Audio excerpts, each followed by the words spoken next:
आणि यानंतरची बातमी विधान परिषदेच्याच निवडणुकीतली, पण काँग्रेसशी संबंधित.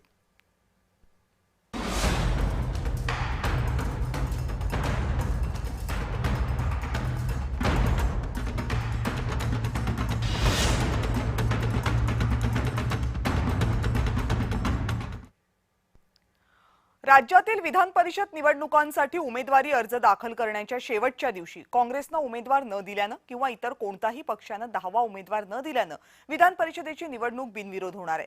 विशेष म्हणजे ठाकरेंच्या शिवसेनेकडून अंबादास दानवे यांचं नाव जाहीर झाल्यानंतर काँग्रेसनं उमेदवार देणार असल्याचं जाहीर केलं होतं. त्यासाठी एबी फॉर्मही दिल्लीतून पाठवण्यात आला होता. पण पक्षप्रमुख उद्धव ठाकरे यांनी दिल्लीत हायकमांडशी फोनवरून बोलणं केल्यानंतर कोंडी सुटली आणि काँग्रेसनं माघार घेतली.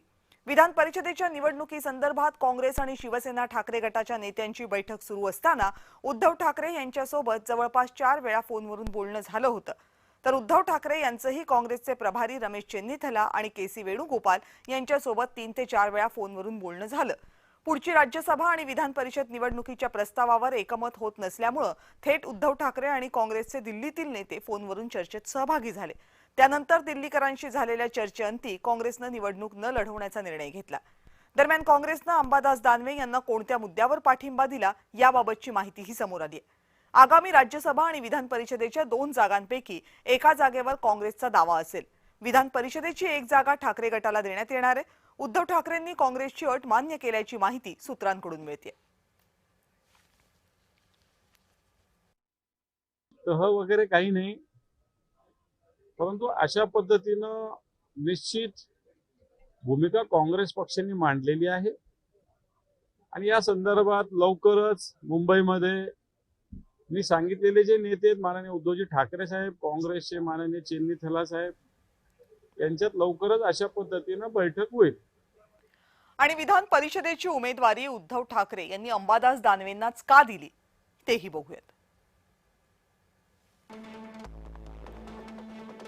उद्धव ठाकरेंची पुन्हा विधान परिषदेवर जाण्याची इच्छा नसल्याची माहिती आहे.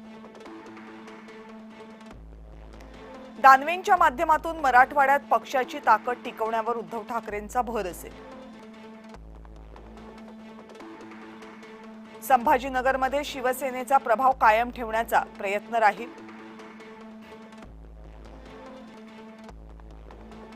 विरोधी पक्षनेता म्हणून दानवेंची 2.5 वर्ष प्रभावी कामगिरी होती.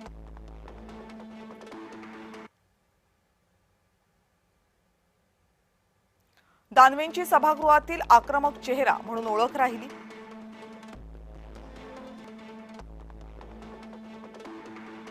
शिवसेनेतील अंतर्गत समतोल राखण्यासाठी दानवेंना पुन्हा संधी देण्यात आली.